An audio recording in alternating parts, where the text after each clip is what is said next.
I recently released a solo Dragonknight build that utilizes sword and shield, even though it's not the best weapon type, just for the sake of roleplay. So I thought it would be nice to now make a fully optimized solo Stamina Dragonknight build, which always goes for the strongest options. So instead of sword and shield, this one will use dual wield or bow, depending on the situation. So in this video, I'll show you a Stamina Dragonknight build I have used to solo the Shipwright's Regret 4-man dungeon in veteran difficulty, and the Falkreath dungeon in hard mode difficulty. You can use this build to obliterate any kind of regular solo content, like arenas, world bosses, dolmens, dragons, volcanic vents, harrow storms, mirror incursions, etc. Because all of these things are 100 times easier than soloing 4-man DLC dungeons in veteran or hard mode difficulties, which this build is capable of. When it comes to ESO content creation, there are lots of untested scam builds out there, so I wanted you to be sure that this build actually works. So you'll be able to find both logs and recordings of soloing the veteran Shipwright's Regret and hard mode Falkreath dungeons. Logs allow you to check various statistics of a fight, like damage done, healing done, which ability or item did the most healing, etc. And you can even watch a top-down replay of the fight. It's not necessary to look at it at all, but it's there if you're curious about finer details. Later on, I'm also going to show a bunch of parses on the 6mm unbuffed dummy, so you can compare this build to other solo builds. The build is also on my website, so if you prefer written guides over YouTube videos, you can read it there instead. The link will be in the description. So, starting off with skills. This is the base setup that will work for most situations, and which should be your starting point when making situational setups. Bloodthirst is a spambo that will heal you for 33% of the damage done. Venomous Claw is a strong dot that is also guaranteed to proc the poison stats effect, which will proc combustion, improving your sustain. Traveling Knife, with the Poison, Lingering Torment and Berserk combination on it, is an AoE dot that grants you minor Berserk, increasing your damage done by 5%. Use Noxious Breath instead, if you don't have access to scribing. Next we have Barb Trap, a dot that will apply Hemorrhage stats effect at the start and grant you minor force buff, increasing your critical damage by 10%. It will also trigger the Slayer passive. Next we have Flames of Oblivion, an ability that deals a lot of damage per cast, and passively grants you major savagery buff, which increases your crit chance by 12%, though it's less important because you already have that buff from your potion. Next we have Flawless Dawnbreaker, an ultimate that we won't be using, unless the fight is about to end and it's clear you won't be able to get another Standard of Might. Flawless Dawnbreaker is there just to proc the Slayer passive, which increases your weapon and spell damage by 3%. Next we have Soul Burst, with the Bleed, Lingering Torment, and Courage combination on it. It's an AoE dot that will grant you minor Courage buff, increasing your weapon and spell damage by 215. Use Molten Whip instead, if you don't have access to scribing. Next we have Eruption, a ground dot that also deals direct damage at the beginning, up to once every 10 seconds. It's crucial for proccing the Mountain's Blessing passive, which will grant you the unique Minor Brutality buff, increasing your weapon damage by 10%. Next we have Elemental Susceptibility, an extremely loaded ability that does a multitude of things. First of all, it's completely free to cast, so it helps us sustain.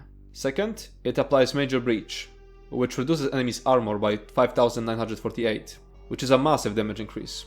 And third, it applies Burning, Chilled, and Concussed stats effects at the beginning and then every 7.5 seconds. The Burning stats effect will also proc the Combustion passive, if it's off cooldown.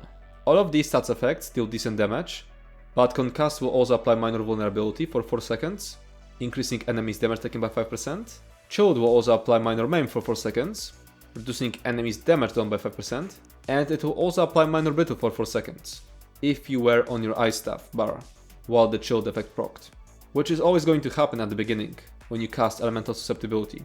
Minor brittle increases critical damage taken by 10%. The chilled proc will also synergize with our next ability. Elemental Blockade will constantly apply our Backbar enchant, in this case the weapon damage enchantment. It will also constantly apply Minor Breach to enemies who are chilled, and they will be chilled thanks to Elemental Susceptibility.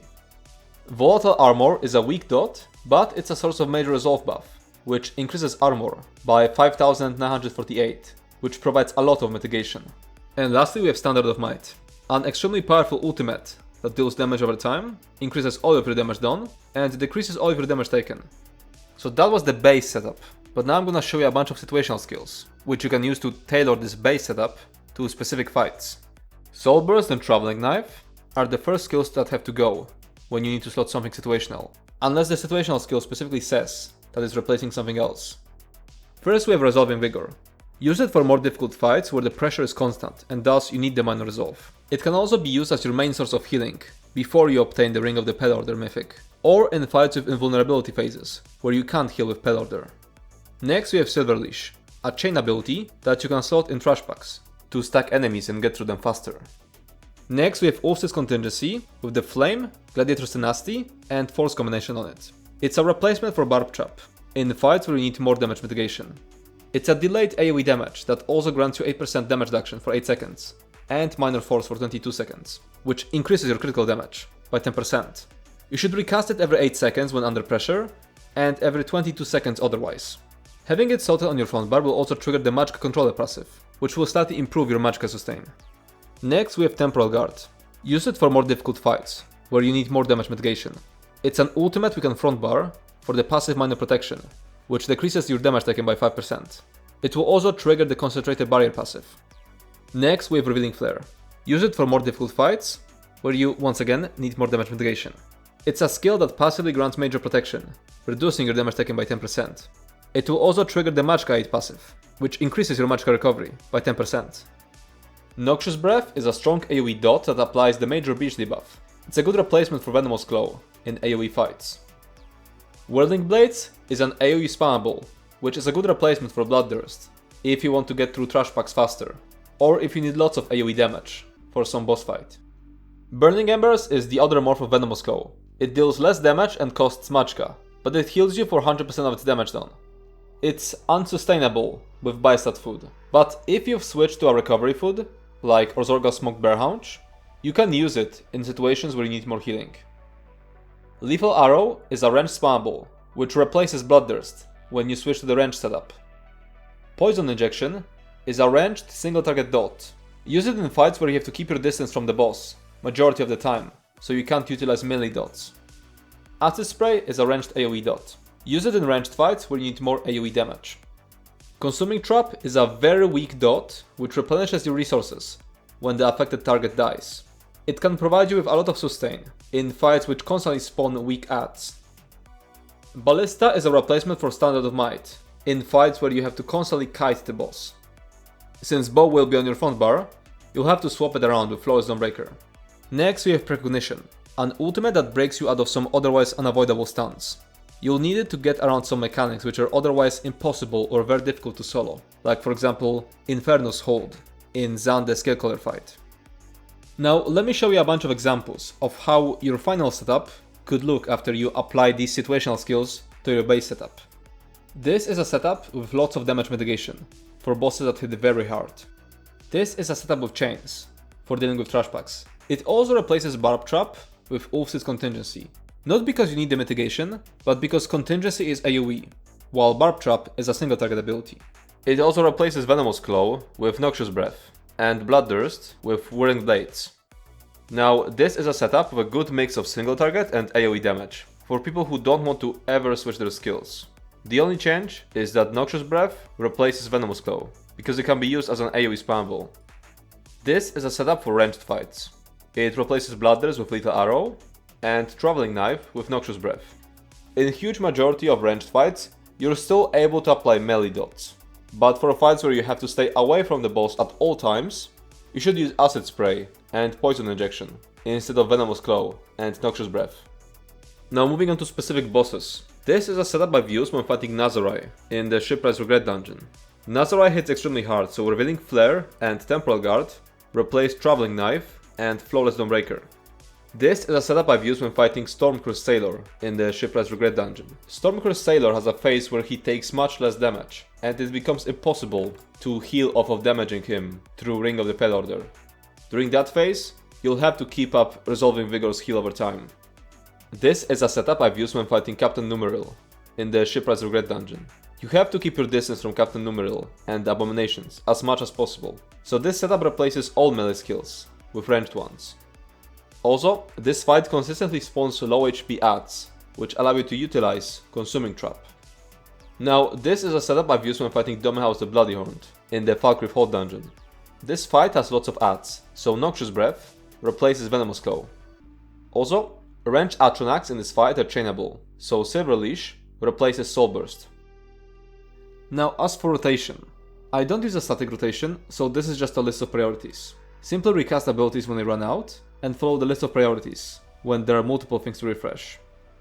Use Volatile Armor if you don't have Major Resolve. You can skip this step in easier fights. Use Elemental Susceptibility, use Eruption, Elemental Blockade, Barbed Trap, Flames of Oblivion, Traveling Knife, Soul Burst, Venomous Claw, Volatile Armor, Standard of Might, and Bloodthirst. Keep in mind that you can pre-buff Flames of Oblivion, Soul Burst, Eruption, and Volatile Armor before entering combat. Now as for passives, the only passive you specifically have to skip is Trifocus. I am now very quickly going through all of the passives you should get on the screen. You can either pause the video or look up this list on the website guide.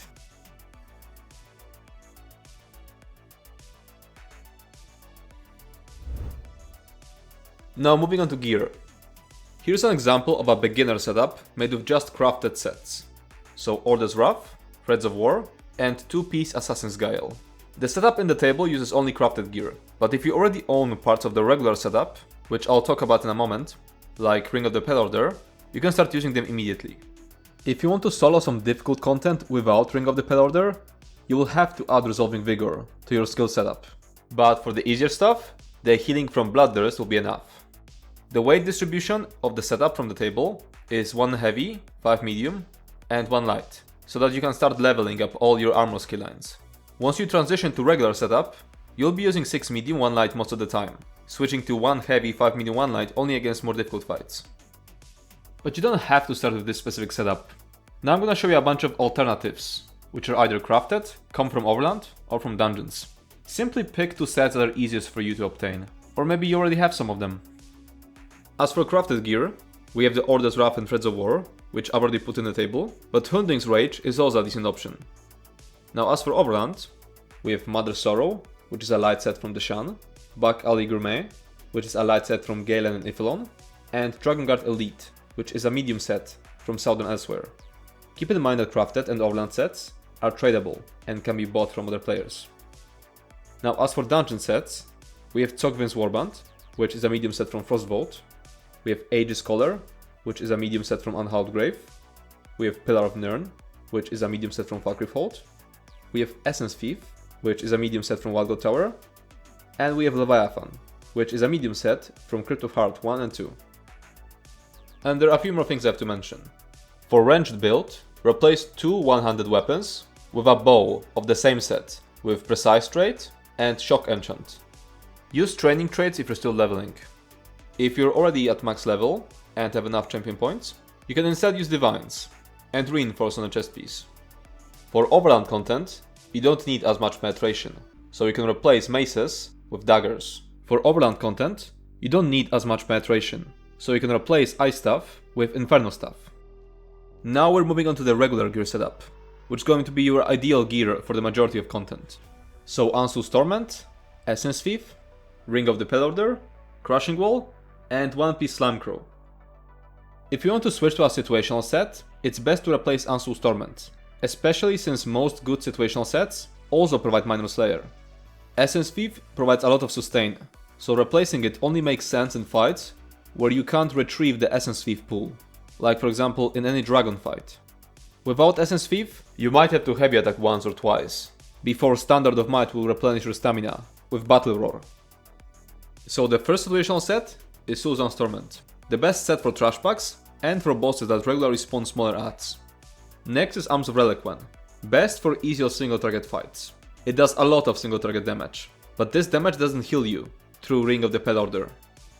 Berserking Warrior is a replacement for Essence Thief, for fights where you can't retrieve the pool. It's a heavy set, so your weight distribution will change from 6 medium 1 light to 1 heavy, 5 medium 1 light. The 1 body armor piece should ideally be on the chest gear slot, as it provides the most armor. You can also use the Reinforce trait instead of Divines on that chest piece, if you want more survivability. And all of the additional tips that I mentioned in the beginner setup also apply here. And this is the gear setup for extremely difficult content. Olorim provides 430 weapon and spell damage, which is a lot, and it will provide us with the minor Aegis buff, reducing our damage taken by 5%, You can change some or all of the stamina enchants to health ones for extremely hard hitting bosses. Moving on to champion points. In the blue tree, you'll want to use Master at Arms, Deadly Aim, Fighting Finesse, and Wrathful Strikes. When soloing extremely difficult dungeons, you should replace Wrathful Strikes and Fighting Finesse with 2 of the 4 mitigation slotables that match the fight's damage type, so Ironclad, Duelist Rebuff, Unassailable, and Enduring Resolve. Huge majority of the times is going to be Ironclad and Duelist's Rebuff. In the red tree, you'll want to use Bundles of Vitality, Sustained by Suffering, Rejuvenation, and Fortified. In fights with lots of adds, Siphoning spells and Bloody Renewal can be stronger than Rejuvenation and Sustained by Suffering. Make sure to use Bracing Anchor in fights where you have to block a lot of attacks, and where you don't have to move that much. And remember to use Celerity in fights where you have to move a lot. Moving on to race. When it comes to solo PvE, you need both damage and survivability, so pretty much all races have useful ratios. The best race for dealing damage is Khajiit. While the critical damage from Feline Ambush can sometimes be wasted, due to critical damage being capped at 125%, it will never happen in solo content, because there will be no tanks or healers, providing you with the major force buff. The best race for survivability, and what I am using, is Nord. The Ragged racial will provide around 6% damage mitigation. Moving on to Mundus. For Overland content, you should use the Thief Mundus, which increases your critical chance. For instance content, you should use the Lover Mundus, which increases your penetration. For extremely difficult dungeons, you should consider switching to the Lady Mundus, which increases your armor. Now attributes. For most content, you should put all 64 points into stamina. For difficult content, you should devote as many attribute points as necessary to health. For some content you'll be able to get away with 32 health, 32 stamina. For the extremely difficult stuff, you'll need 64 health. Now moving on to food. Most of the time, you should use the Braised Rabbit with spring vegetables, which provides max health and max stamina. As for other alternatives, we have Artyom Takeaway Broth, which provides max health, max stamina and stamina recovery. Use it if you need a bit more stamina recovery in fights which require more blocking or dodge rolling, or if you can't sustain for any other reason. Dubious Camoran Throne is a cheaper alternative. Next we have Orzorga's Striped Trifle Pocket, which provides max health and stamina recovery. Use it if you need a lot more stamina recovery, in fights which require more blocking or dodge rolling, or if you can't sustain for any other reason. And then we have Orzorga's Smoked Bear Haunch, which provides max health, stamina recovery, and magicka recovery. Use it in fights which require more blocking or dodge rolling, and you're also using additional magicka skills, like for example Burning Embers. Moving on to potions. Use the weapon power potions. They will greatly improve your sustain and provide major brutality and major savagery, which are crucial. You can craft them by combining Blessed Thistle, Dragon Thorn, and Wormwood. Moving on to Parse. The regular setup, Parse has 53.2k on the 6mm unbuffed dummy. Here you can see a Parse using the ranged setup, and it parsed up to 52.5k DPS. I also tried one of the situational sets, Reliquien, and with that, the regular setup parsed up to 56.6k DPS. Now here's the recording of the Parse with regular setup.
And that's it for this video. If you have any more questions, you can comment down below or join our Discord server Wildheart. As always, feedback will be appreciated. If you enjoyed this video, make sure to subscribe to my channel and check out my Twitch. Thanks for watching and see you next time.